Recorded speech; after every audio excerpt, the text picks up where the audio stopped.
Weird Realities Network presents Blondes, Books, and Campfire Tales, where we pull up a log, roast a marshmallow, and settle in as these two blondes talk spooky tales, urban legends, and classic horror icons.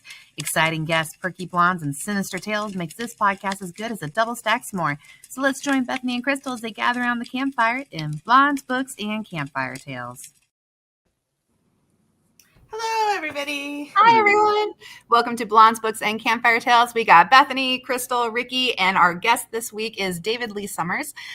Thank you so much for joining us. David, we met at the Wild Wild West Con, and you were probably the person with the most books for sale and like the plethora of stuff to talk about, not to mention your fun side job working at the observatory.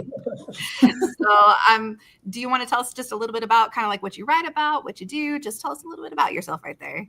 Sure. Yeah. My name's David Lee Summers, and by day I write science fiction, fantasy, horror, steampunk, pretty much you name it. I've probably written it. I edit books. I have a company called Hadrosaur Productions, which basically publishes all of the above, and hence all of the books that Bethany saw at Wild Wild West Con. I have written 13 novels. The Ordeal of the Scarlet Order is my latest one. It's a vampire novel, part of my Scarlet Order vampire series. And so I have 13 novels. I have 2 novellas. I have just over 100 short stories sold at this point. And then by night, I operate telescopes at Kitt Peak National Observatory outside of Tucson, Arizona. And I operate the Mayall 4 meter and the Win 3.5 meter. I'm actually sitting in my room at Kitt Peak, so I'm pointing towards where the telescopes are relative to where I'm sitting, and basically the Mayall right now is engaged in a 5-year mission. Classic cue the Star Trek music, and looking for basically mapping the entire known universe with the idea of trying to understand what composes this thing called dark energy. And at the Wind Telescope, we do several projects, but really probably most of the time right now is devoted to looking for exoplanets, and particularly hoping to find some Earth-sized exoplanets. Oh, nice. Well, thank you. Cool. Yeah, thank you for joining us. I think it's so cool that you're currently at the observatory. Yes. This is not an important question at all, but because you said you're at your room or in your room at Kitt Peak, and that looks like a very personalized room. So is that like a specified room just for you? Yeah, pretty much it is. Yeah, right. The operators, the electronics guys, and a few of the other staff have devoted rooms up here. So it's kind of a nice, one of the nice perks of getting to work up here. So. Okay. How often do you tend to be up there? Like how long of a period of time are you up there? Is it like a day shift, or is it you're up there for like a week at a time, week off? So we have a 15-day cadence. So I come up for 6 nights of that, and 6 nights in a row that I just stay up here at the observatory. And then it can be really long nights, especially when you get into winter, and I'm pretty much on from 4 in the afternoon until sunrise the next day. And so when we get into winter, I can be working 16-hour nights up here. So there's not really time to, even if I actually live in New Mexico, and part of that works because I can make the long commute over here and just stay up here, but I end up getting 9 nights off, and that's actually where I do a lot of my writing and editing work at home. Okay. We're out in coffee comes in handy. 16-hour shifts.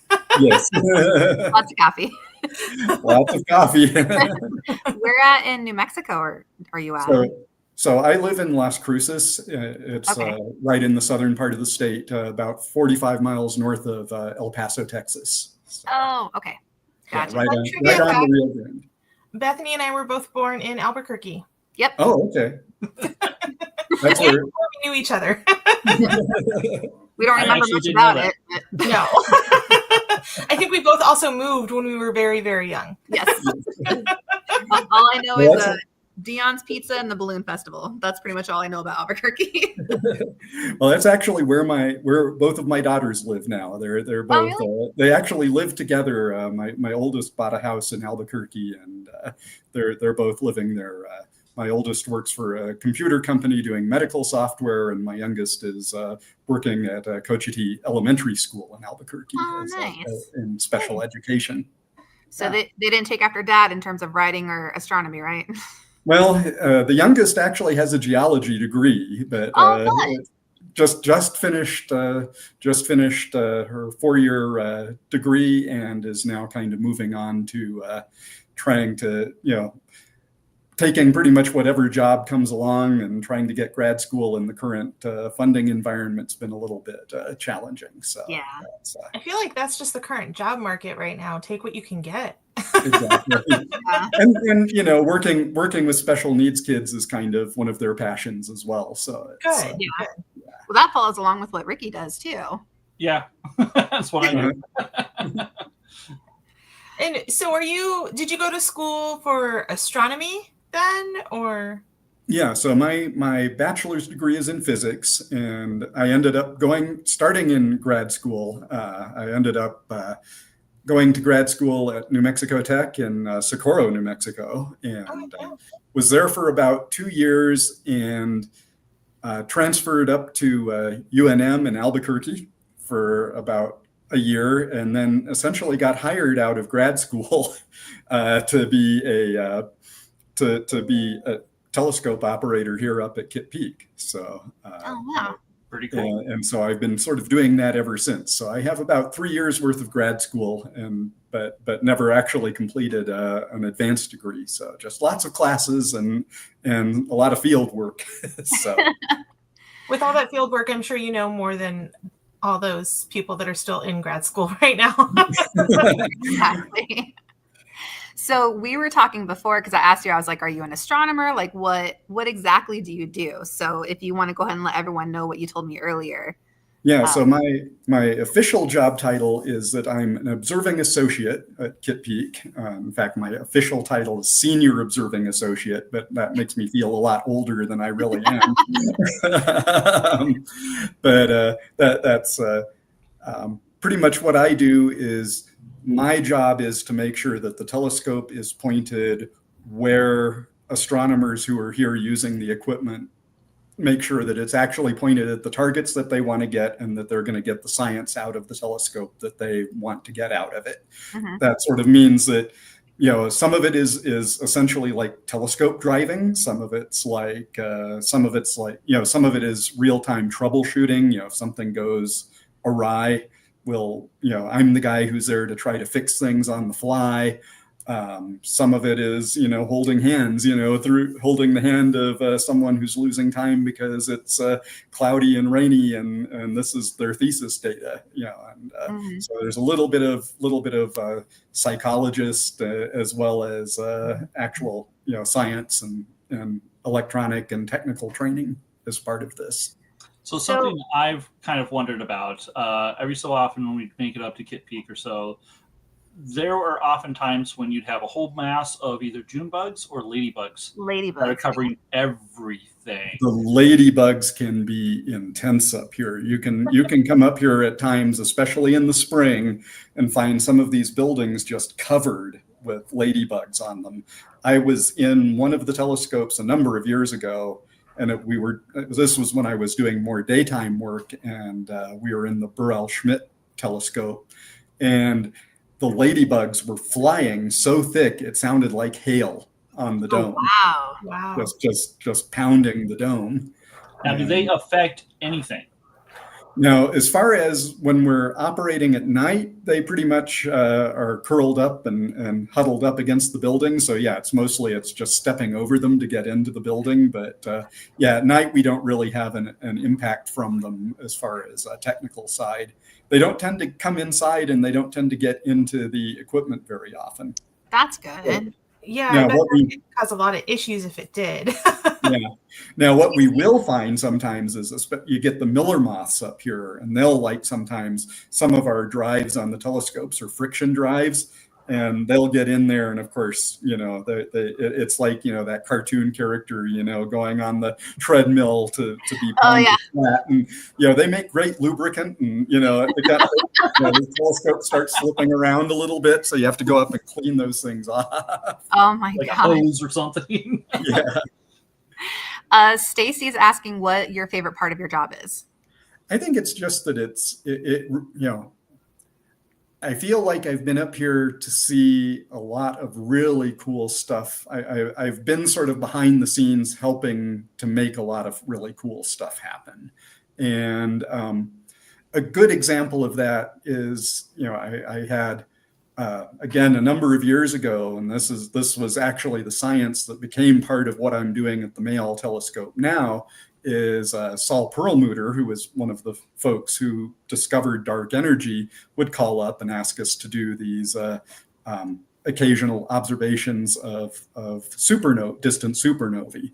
And this is what led us to discover that the universe is not, if we think about the Big Bang, and you kind of think about what you would expect from the Big Bang, is the universe would either keep going at the same speed or it would eventually slow down because gravity would kind of stop everything, and eventually it would all collapse back.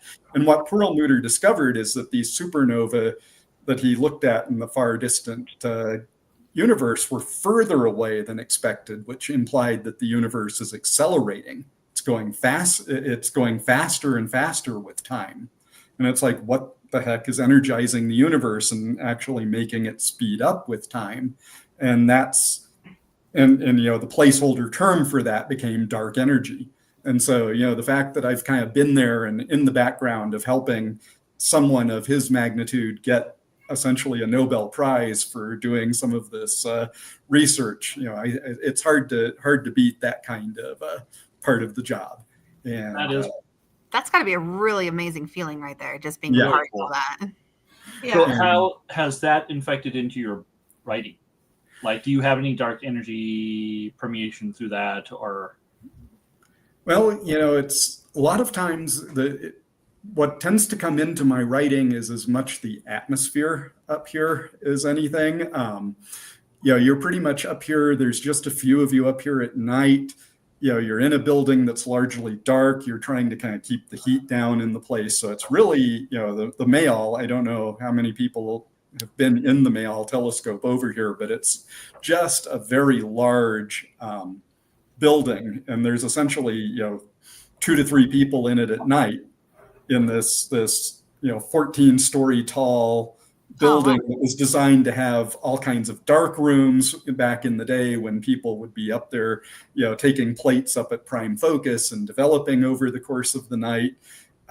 So you've got this big, empty, almost haunted house feeling kind of place that you're in. Like that seclusion. Exactly. You've got that kind of seclusion.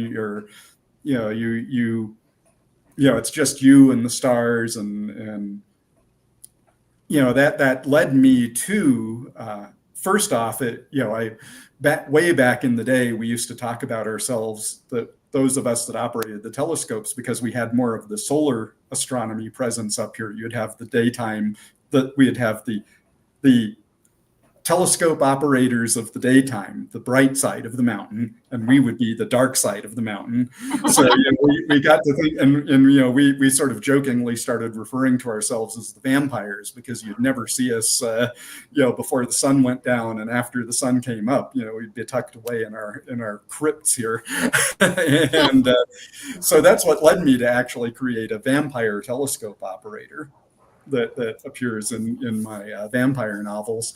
And later, one of my editors asked me, could you create something, would you be interested in creating a horror story? And I said, we've got all these sort of little ghost stories. There are telescopes around the country, like Lick Observatory in California, where there's an astronomer, actually, the astronomer who founded it, James Lick, is actually buried in the pier of the telescope. And you think about, what if you actually had the tomb of someone in the telescope, and what if it was actually a haunted observatory? And at Lick, I've heard stories that at some of these observatories where people are buried, that sometimes they'll say, that they will scare each other at night by telling their ghost stories, and then it's like door will open because some morning janitor or caretaker will come in, and everyone jumps up and is scared, and so it just kind of becomes a very that sort of spooky atmosphere kind of becomes part of it, very much so. And when you start talking about things like dark matter and dark energy, it's hard to, and you write horror, it kind of becomes natural to start infusing, some extra meaning in that than is necessarily meant scientifically, but it's kind of fun to explore from a writing point of view. And that's really such a perfect job for a vampire, working at an observatory, which is naturally mostly a nighttime job. Exactly. Well, I mean, unless he's bathed in, solar radiation or, some of the light, it's lit up a little bit more. Don't stand in front of the telescope mirror, though. That gives them away. It's the silver mirror. I just want to see the vampire doing his little, well, I guess 9 p.m. to 5 a.m. job, where he just wakes up, he checks out the solar, the telescope and all that stuff, and he just goes back to sleep and cleaning it. Right, yeah, like scrubbing the floor a little bit. And it's perfect because they can still do the looks through because they can't see him. Right. But then, what if one day he discovers that there's a meteor or something that's going to hit Earth, and then he's like, shoot. 200 years and this is how I go. Right.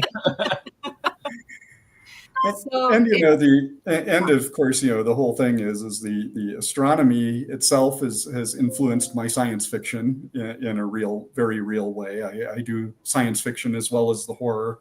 So, one of the things we did again a number of years ago was we were observing, and we we're taking some of the deepest infrared observations of the center of the galaxy. And I thought, wouldn't it be cool to find a way to get people to actually visit the black hole at the center of the galaxy, which of course, reality wise is really hard to do because almost any spaceship you imagine, the gravitation, the radiation, all of that's going to be so intense in there that, how do you get anyone, into the core of the galaxy? And so, I sort of spent a good portion of my space pirate saga finding a way to inventing a way to get some people in, basically using an alternate method to image themselves into the center of the galaxy and actually experience it as though they were seeing it firsthand. So, kind of like utilizing an aperture of some sort and a camera and all that.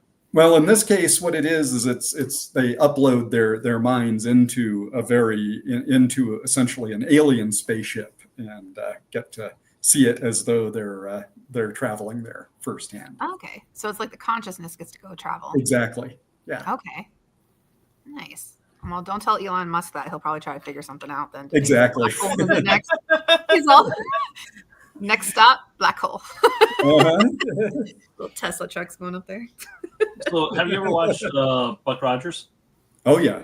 Mm-hmm. All right, you got the Vorvon, the space vampire. That's right. That's one of the episodes I remember as a kid. Doctor Who had its space vampires. I remember there's it was one of the Tom Baker episodes, and I can't think of the name of it right off the top of my head. But yeah, look it up. It was a Romana episode. I remember that. So, what all do you write? What all type of series do you have out there right now?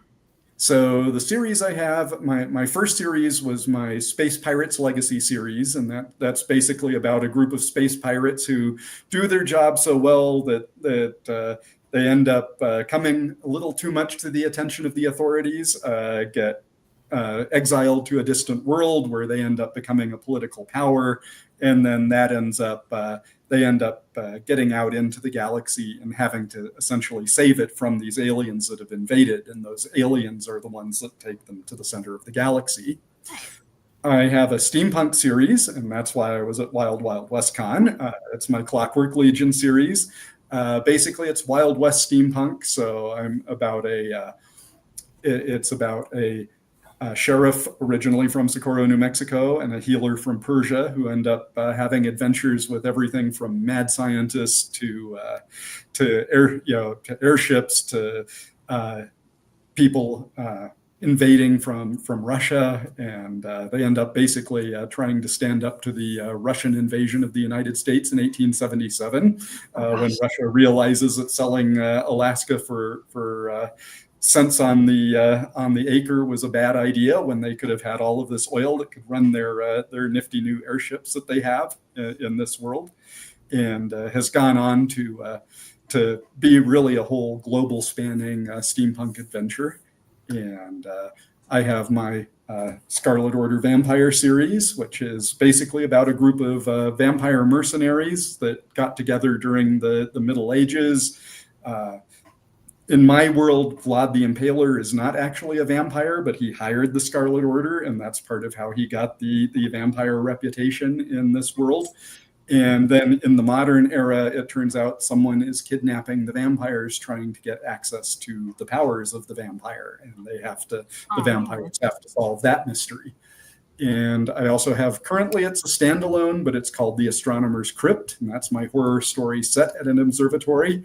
Nice. A lot of people who work with me say they recognize it's the mail with the serial numbers filed off. It is actually, the observatory is set in New Mexico, but it does, I was strongly influenced by the Mayall telescope.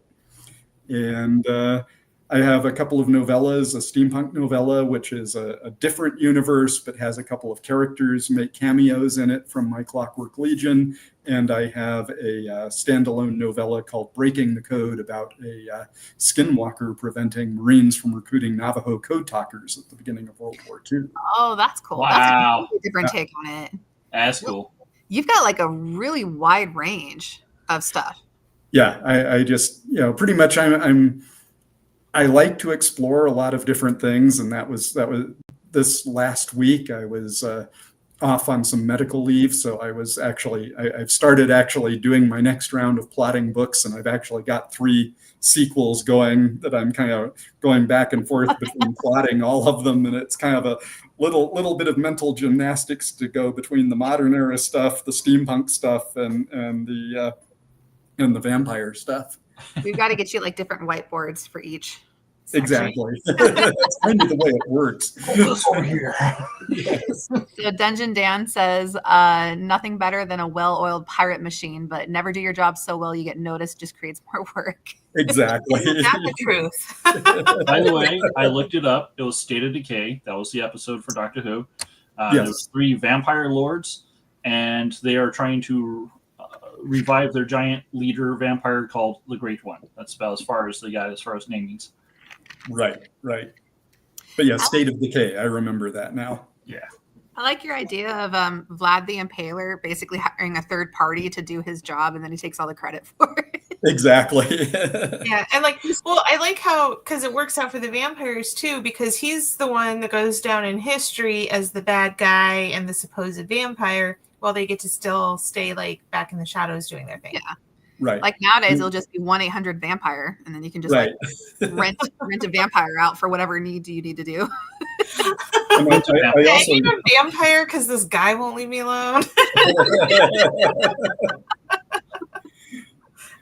and I got to have fun with it too, because of course Dracula is actually a title, because which means the son of the dragon, and my lead vampire actually is an Arthurian era dragon, and the title of dragon, which we get dragoons, the horseback riding soldiers from. Dragon, we hear about the Pendragon, the top dragon was Arthur. So one of my vampires was one of the dragons contemporary with Arthur. And so he has that title as well, and he gets to reflect on the fact that he has the same title essentially as Dracula. Nice. That's pretty cool. But over many different years, and both of them fought Saxons. So.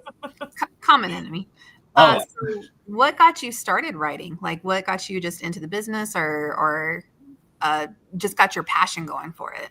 Well, I think what really got me going was, I back as just as a kid, watching Star Trek as you do, I noticed that the names of the writers were right there prominent at the beginning of each episode, and I went to the library, looking up some of these people, and lo and behold, I could find David Gerald and Norman Spinrad and Harlan Ellison, and look, I can read what they've written besides what was on Star Trek. And wow, some of what they wrote was very different than what they did on Star Trek. And that kind of got things going. And then David Gerrold wrote his book, The Trouble with Tribbles, which was essentially his book about how he wrote the episode, how he sold the episode. And I think I read that when I was 8 or 9 years old, and I was thinking, gee, this is really a job someone could do. And it's, so of course I went to my parents all excited. I want to be a writer when I grow up. And they're like, you need to have something you can make money at. And it's like, well, go off a couple of years. I want to be an astronomer. And they just kind of shook their head and knew I was a lost cause. And you're never going to make money in any of this. So with Star Trek being an inspiration, are you original Star Trek, you Next Gen, you Voyager, Deep Space? Yeah, I go back to the era when original was all there was, and pretty much original and animated series. I grew up, I was the perfect age for when Filmation's animated series came out. And that got me thinking about, that got me hooked on the original series. And then Next Gen was for me in university. So that's kind of where I was. So I stayed addicted to it right at about the perfect time for that to come out. So I didn't know Star Trek had an animated series. Yep. Yeah, it was 1974 about was when that came out. And I used to have the the audio effects for that on CD and cassette. And it was all it was all voiced by the original cast too. It's like pretty much the only one who they ran out of money before they could hire Walter Koenig. So they had other navigators in besides Chekhov, but he did write one of the episodes for it. So cool. I'll have to look that up. Yeah, do look it up. It's streaming, I think, on Paramount Plus, and you can find the DVDs and Blu-rays out there, I think. So I have the DVD set. So That's so nice. it sounds like the sci-fi and everything, that's something that you just really like grew up with, and I do think that really gets you into the astronomy. But like, how did you get interested in steampunk? So I look at it as I first became a steampunk when I got a job as working at an observatory on Nantucket Island back in 1987. I got what basically was a research opportunity in astronomy job over there. And it was this old observatory where you literally had a clockwork wind up drive on the telescope, and you had to open the dome using pulleys and levers, and the whole thing was just like almost like an old sailing ship. You'd come up and haul the dome open. You'd wind up the clock drive at the beginning of the night. You'd take the plates. There were glass plates that you would then develop to get the science. And it just struck me that here I am in the late 1980s basically doing science with this technology that goes back to the late 1800s. And that this technology from that era still was producing useful science, and I could do variable stars. And my first actual steampunk story I wrote came about because I was editing a magazine called Hadrosaur Tales. And I used to tell people, I want to see really original story ideas. And inevitably, whenever you edit a magazine, you end up getting all the same old tropes and stories that you've seen. And there was literally one day I think it was 3 stories in a row about this knight going up to rescue a maiden in a cave from a dragon. And I'm like, okay, there's got to be another dragon story out there than the maiden in the cave and the dragon, and the dragon with the horde. I had just heard Ray Bradbury talking about being hired by John Huston to go write the screenplay for Moby Dick. Mm-hmm. And I had just read his Green Hills, White Whales about all of that. And I thought, what if you did Moby Dick with dragons? And, I thought, so that became a story that became actually my first professional sale in 2001 in Realms of Fantasy magazine. So it's this very steampunkish kind of story before most people had heard of steampunk, about basically hunting dragons from an airship. And it's actually just been re-released in an audiobook. There's 6 stories on it called Museum of the Omniverse Dragon Exhibit. It also features a story by Tim Zahn of Star Wars fame. and I do one of the voices in his story, so that's kind of fun. Oh, cool. And it's all downloadable at Audible and all of that. We do the full cast, full music. We have a Nashville composer behind it. We have full sound effects and kind of an overarching story with the Museum of the Omniverse is the place where literally everything can happen. I wonder where every story that's ever came from. Yeah, so like every story that's ever been told everywhere in the universe exists in this museum. So you can go visit and literally experience every story is the idea. But it's so big, it's falling apart. And the mystery, the sort of overarching mystery of the story is why, what happened to all the other curators? Why is the museum falling apart?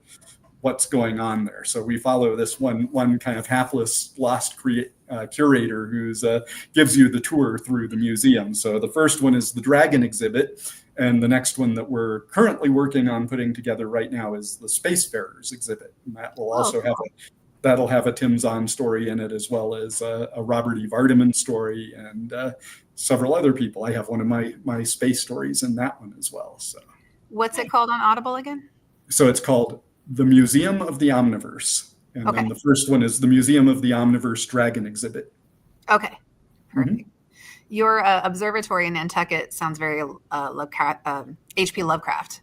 Yeah, Nantucket kind of has that feeling, and of course, you don't get a lot of observing done from Nantucket Island because it's called the Gray Lady for a reason, and very that's cloudy. Because of all the fog over the island much of the time. So we spend a lot of time doing looking at things at the daytime on glass plates, and then about once a week we would get out and actually get to observe because the sky would be clear enough for a couple of hours. So which all places have you been as far as observatories and such? So pretty much I have worked at a lot of observatories here in the Southwest. I've worked at Apache Point, which is near Sunspot in New Mexico. I have worked at the VLA. That was actually one of my jobs when I was in the university at New Mexico Tech. Worked at Kitt Peak. I've been down at observatories around San Diego. More afield, I've done observing on Nantucket, and then I've also done some observing down in Chile at Cerro Tololo Observatory, which is our sister facility down in the southern hemisphere. In fact, the Blanco telescope down there is the exact mirror of the male 4-meter up here. There, and it was eerie to go in there because they were shut down for some maintenance at the time, and they let me kind of go in and look around, and I could walk around the whole building, and I knew my way perfectly, having never stepped in this building before because it was just built on exactly the same floor plans. That would be kind of a weird feeling, just like because you've been there but you haven't. Exactly. And it's like you step outside and everything looks different because the arrangement of telescopes outside is different, the sky is different. Mm-hmm. It's weird because you wouldn't think, you'd think you'd look up and see a familiar constellation like Orion and you'd think it wouldn't look changed, but for some reason when you're in the southern hemisphere he looks like he's standing on his head. But the cool part about being down there is you do see right into the center of the galaxy, and it really is, because you're looking right in the heart of Sagittarius, which is where the galactic core is, and the Milky Way down there is just phenomenal. I just can't imagine the sights you see. It's got to be so just absolutely stunning. Yeah, and of course, a lot of what there are times when we've seen some really phenomenal things. Sometimes, when we've done imaging, you can really see some just amazing, you see these pictures and it's like you look at it and you start realizing all those little things in there are galaxies. And you see all these really weird shaped galaxies and things like that.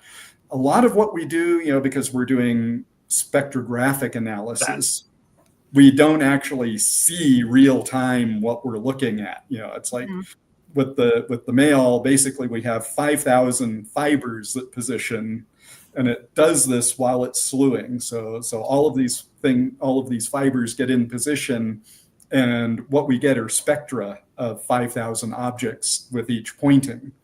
And so we don't actually see that real time. It all just kind of goes into the computer. People all around the world get to see this and do the data processing on it, and then see, they can look at these squiggly lines and say, oh, that's a quasar. Oh, that's that's an active galaxy. Oh, that's a red galaxy. Oh, that's a globular cluster or whatever. Nice.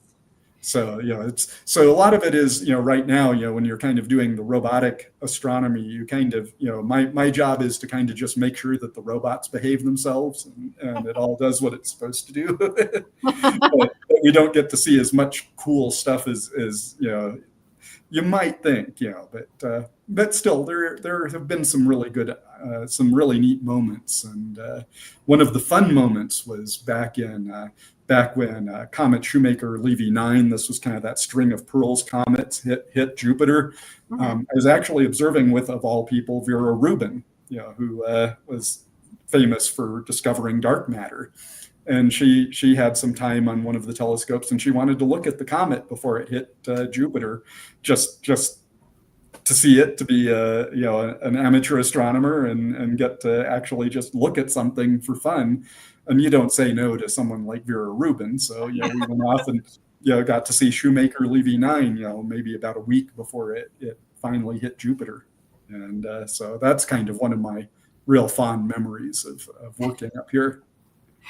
I want to get through some of these comments. Poor Stacy has posted this comment twice. I'm going to get to you, Stacy, real quick. Dungeon Dan says, Star Trek animated series had the strangest navigator alien. Looks so weird and I hated it. Mr. Eriks, who is voiced by Jimmy Doohan, actually. Same guy who voiced Scotty. Stacy wants to know who your current favorite authors. Oh, let's see. Right now, I actually just have been plowing through a lot of stuff by Kim Newman. He wrote the Anno Dracula series. Oh. And he's really famous as a movie critic and really knows his vampire films. He's been one of the people I've been reading a lot. Of course, I love in the steampunk world, Gail Carriger, big Sherry Priest fan in steampunk. They're kind of among my favorites. I feel like Sherry and I are a little bit of kindred spirits in that she also writes kind of vampires and dark fiction. So, she's one of the people. She didn't actually coin it, I don't think, but she's popularized the phrase that steampunks are, there we go. There's Eriks. But she popularized the phrase that steampunks are just goths that discovered the color brown. And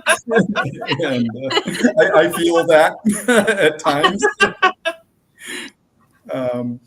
As far as science fiction, I pretty much I love just about anything I can get a hold of by S.M. Stirling is one of my favorites, and fantasy I really love Jane Lindskold, who has done a lot. She has a really good series going right now that it's her Otherwhere series where she read all of these, of course, there's all these great fantasy books about kids going off to a fantasy land and, solving all the problems. And she thought, why do kids get all the fun? And so she had, a group of women of a certain age going off to the fantasy land and figuring, they have a little more life experience. They might actually be able to help the people in the fantasy land a little more than, hormonally driven, 12 to 15-year-olds. A bunch of perimenopausal women with our magnesium and our herd of cats and folic acid. Yeah.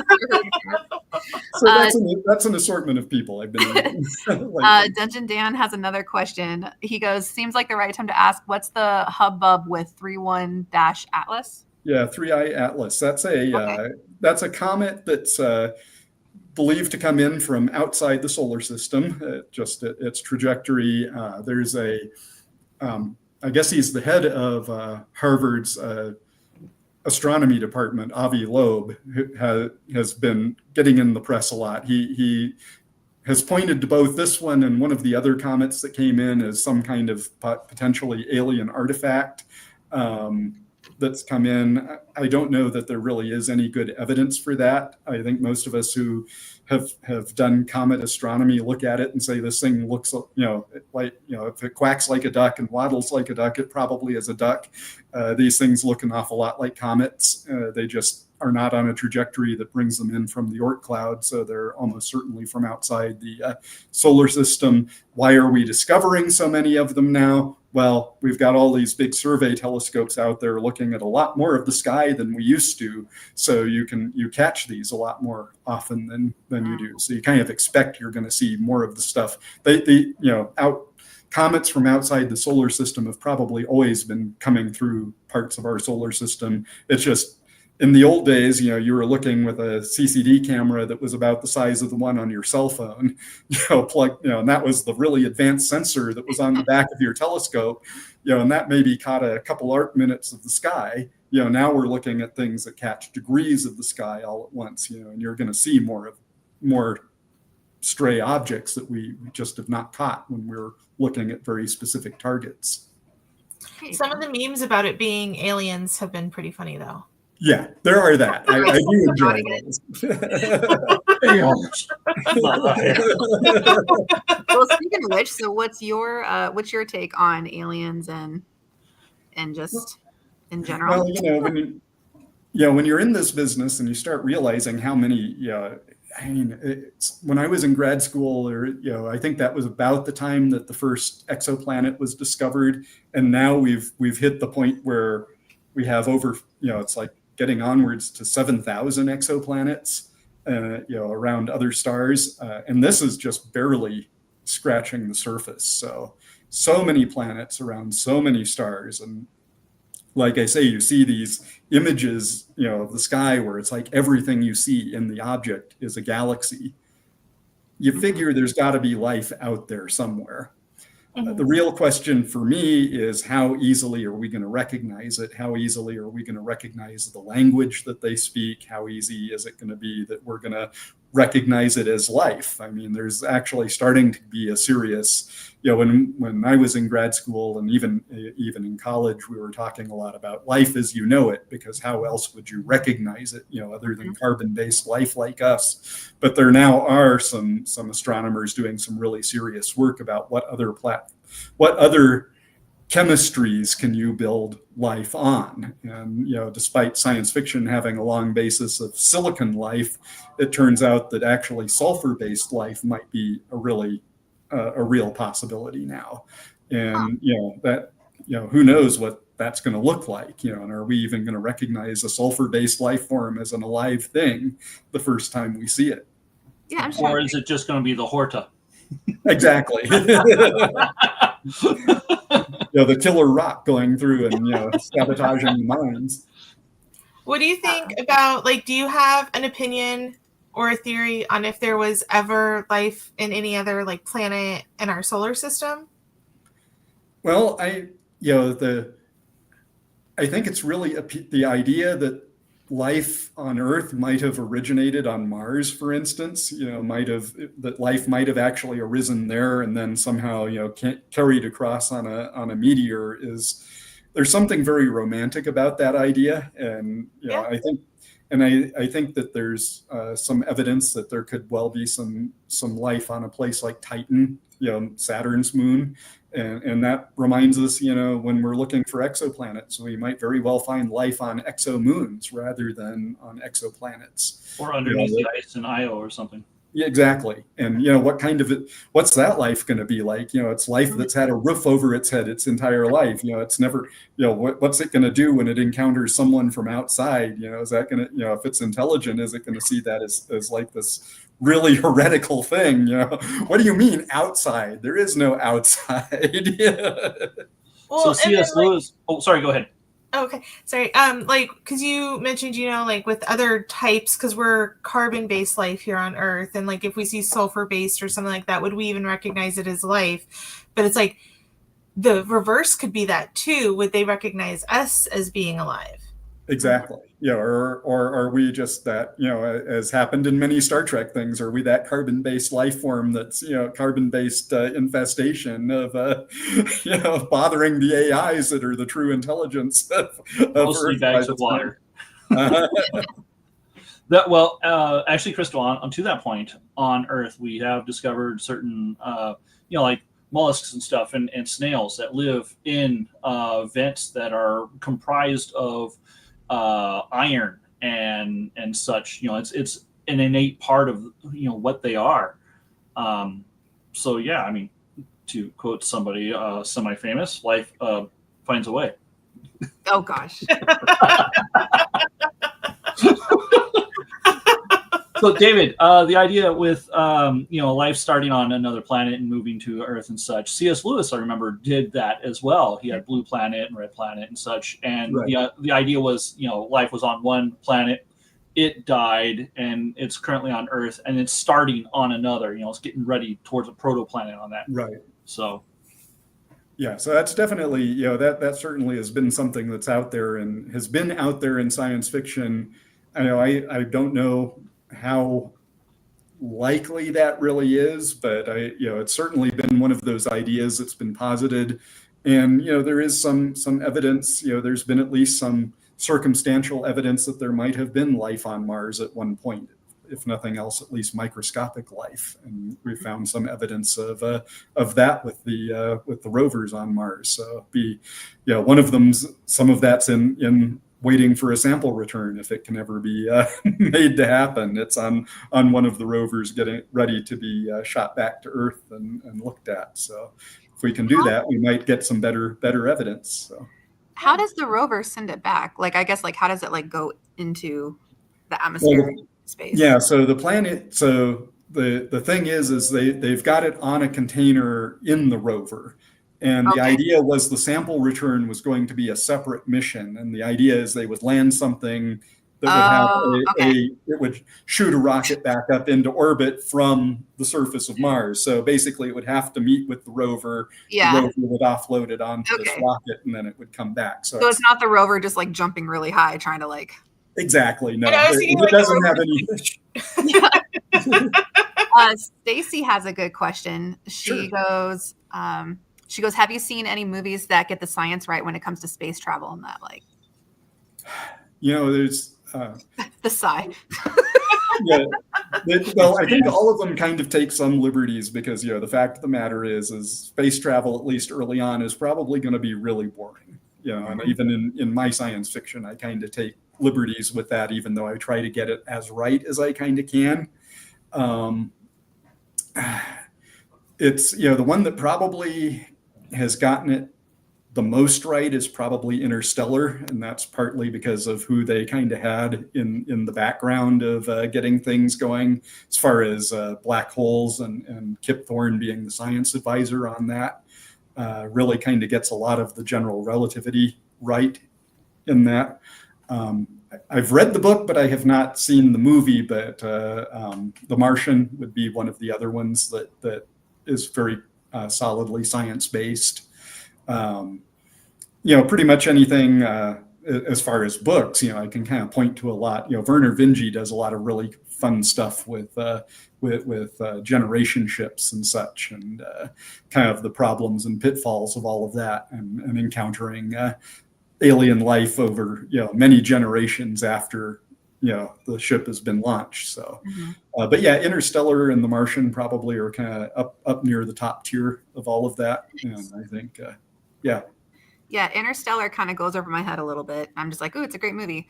But The Martian, I feel they do a good job on explaining things in layman's terms for people like me, where I'm what? Yeah. What is this? And you literally have Matt Damon sitting you down going, here's what I'm doing and all the steps. And I'm oh, I got it. I learned. Thanks, dude. Good job.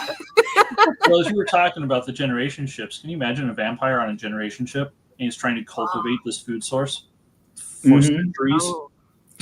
Actually, that actually is one of my short stories, by the way. Yes, but you can't imagine that. A little breeding farm right there. Oh, Rachel made it on. What's up, Rachel? So kind of opposite of that, what do you think is just the most ridiculous when it comes to the science and science fiction? Oh, that there it's kind of like, which one do I pick? Oh, I'm sure there's a bunch, and that's why I asked. Yeah, I mean, there are the movies I just watch for the, just for the heck of it and the fun of it. I love, like the 80s Flash Gordon just for the silliness of it, and the campiness of it. There's Space 1999, which I loved as a kid, but you start thinking about the physics of the moon leaving the orbit. What's going to happen to both the moon and everyone on Earth, when this gets ripped out of orbit. That's sort of probably the best looking, highest funded show that got that kind of was a premise way off the rails. Pretty much all of them have, you can point to the issues and everything, but probably those are the ones that come right to mind. But I love the campy old, like 1960s kind of stuff, Barbarella, that Camp is so much fun. 70s Ice Pirates, stuff like that. You gotta, they're just so silly. You've got to laugh at them and you have fun with them. I'm over here like, I like Lost in Space. Yeah, there's that. Or Fifth Element, if you have a second moon now. Oh, the tide just won't know what to do. The ocean will just be going crazy. Yeah, it's just going to be silent.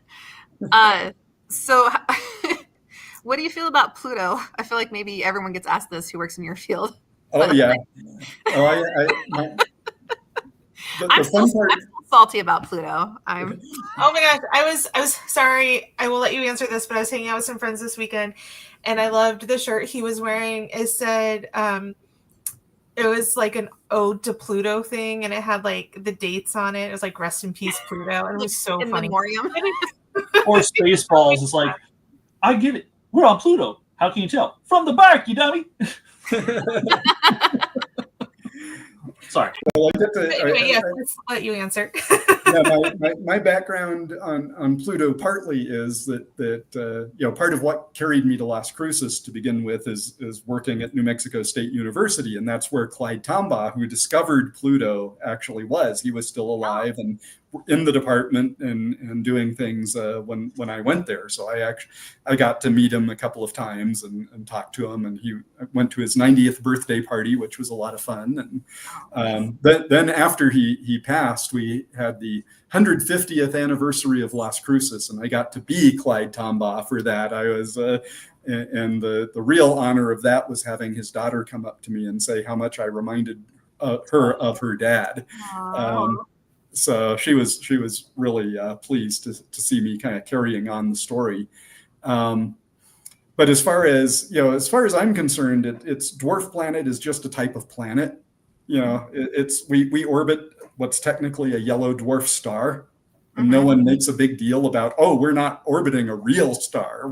It's like, it's still a star. It's just a type of star. Dwarf planet to me is just a type of planet. The other dwarf planets out beyond that are planets, as can be counted as planets as well. They have distinctly different things from the bigger planets, which is why they deserve a different classification. But as far as I'm concerned, if you want to learn all the names of the planets, you've got to learn, like, what is it, all 15 or whatever it is now. I even lose track of how many there are now.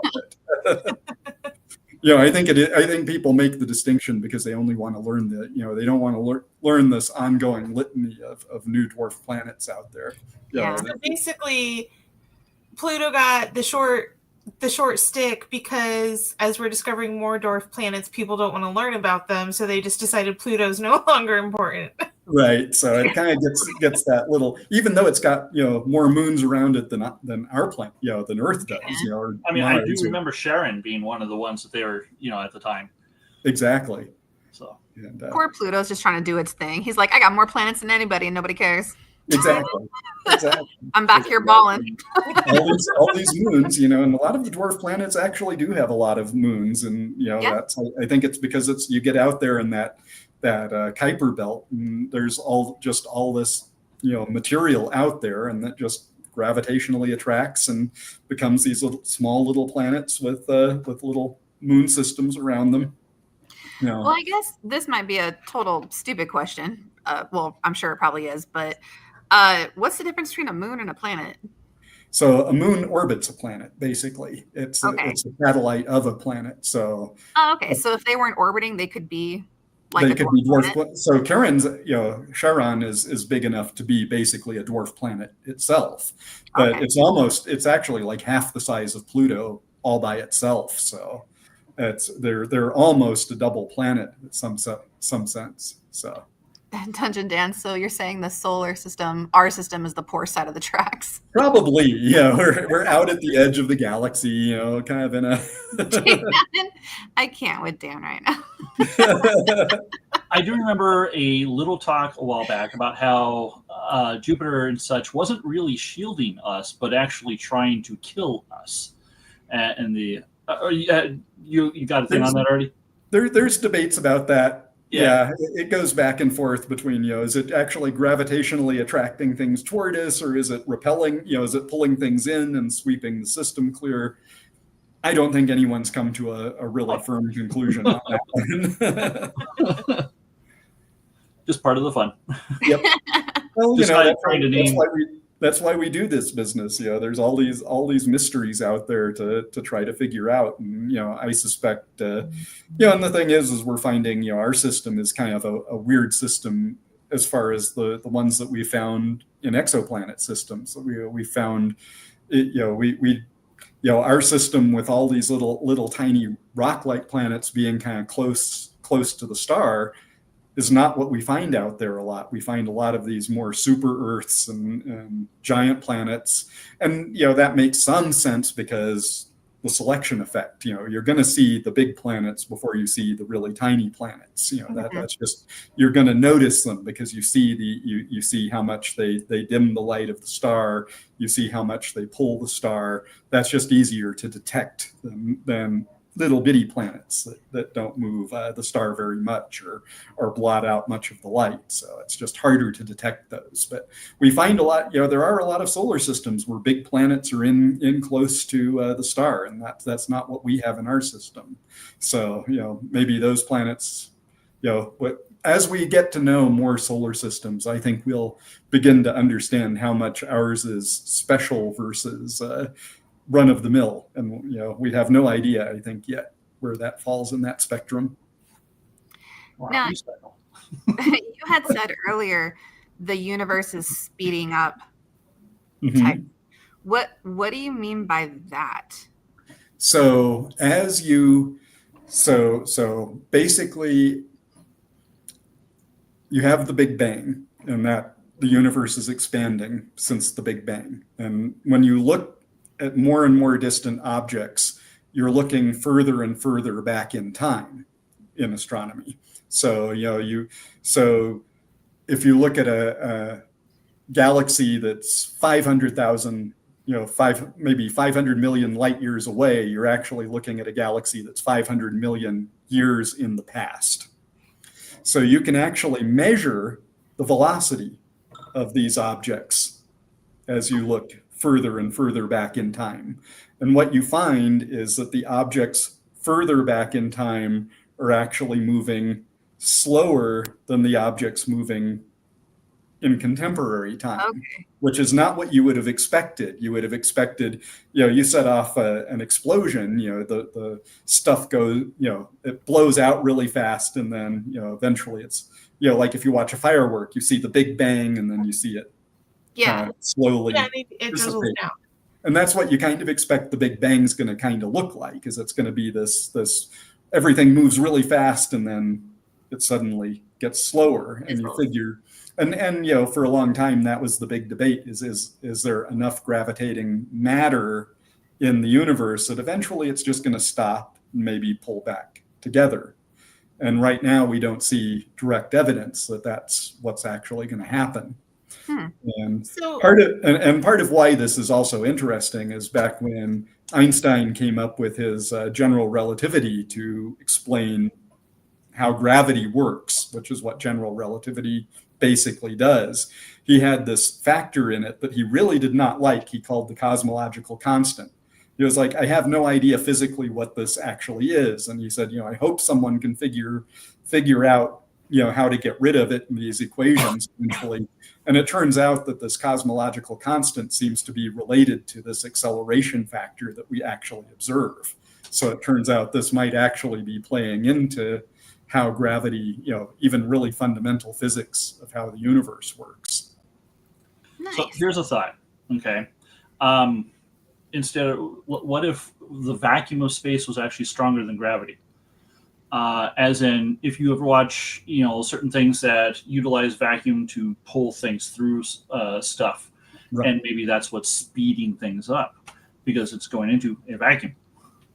Right. It's probably not quite that kind of a model, but it probably is some property tied to gravity itself, tied to the mechanics of gravity, what we're seeing, what we're not seeing. It may well be tied to something like dark matter, which we still haven't quite figured out what that is.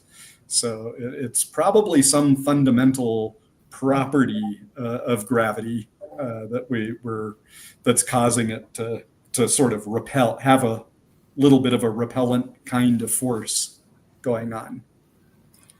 So this might be completely ignorant because I've never been very good at science, but earlier you were talking about with how before we knew everything was accelerating and people thought things would be slowing down, that the gravity and everything would basically end. With everything accelerating, is that going to end everything? And what would that look like if it does?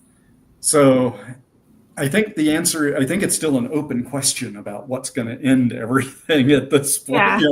What's the end game for the universe? And I think there are still people who think that maybe something might happen that might cause some kind of a reversal where everything kind of crunches back together eventually. I haven't read enough of that and gotten my head wrapped around it enough to totally see if I buy that or not.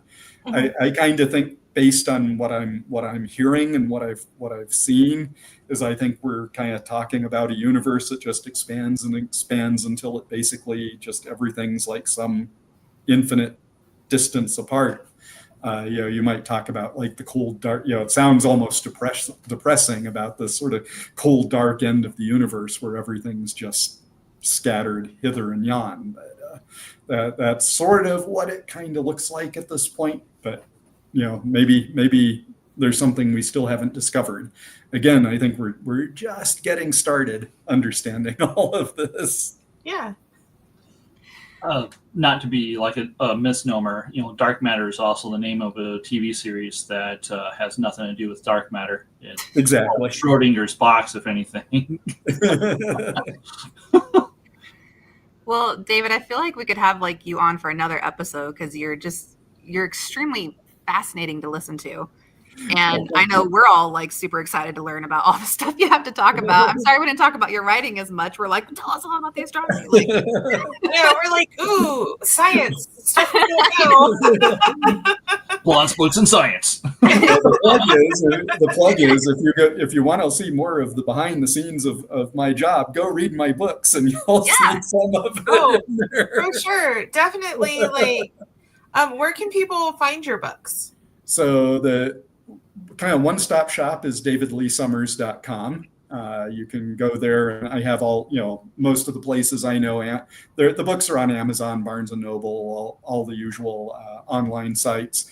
My publisher site is hadrosaur.com, and you can it's linked in at davidleesummers.com.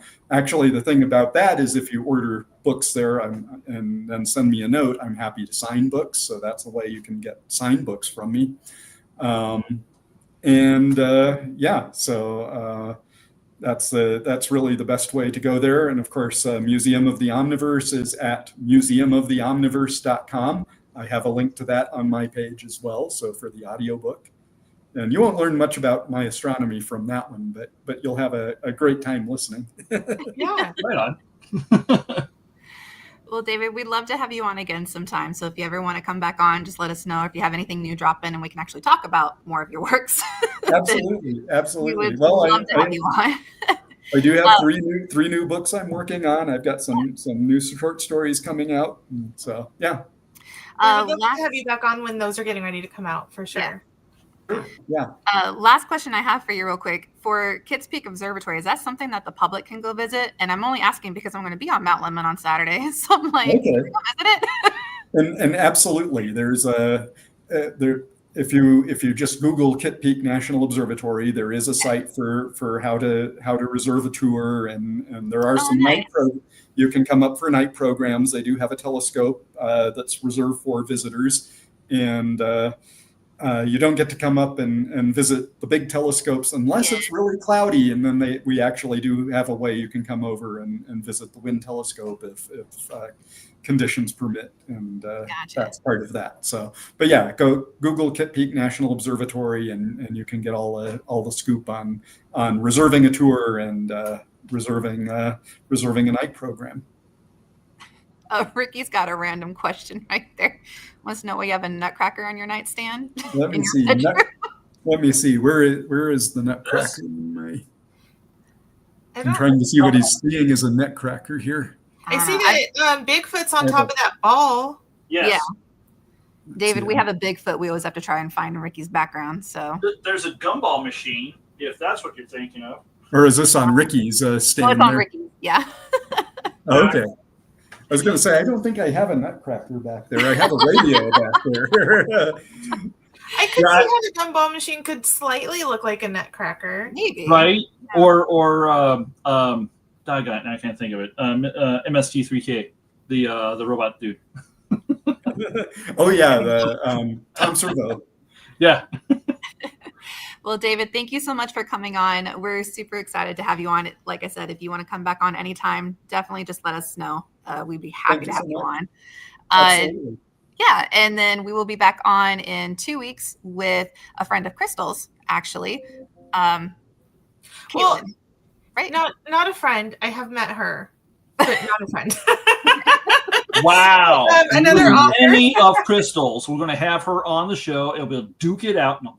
I mean, if she wants to be my friend, that would be great. But just to be clear, no, I don't really know her. But Caitlin Moss, another author, she's going to be on in 2 weeks. Yes. Nice. So we will see you guys in 2 weeks, where we will be able to talk to Caitlin Moss. And if you guys want to know anything about David, definitely check out all the fun sites that he had, that he listed. And if you're in Tucson, go visit Kitt Peak Observatory and check it out there.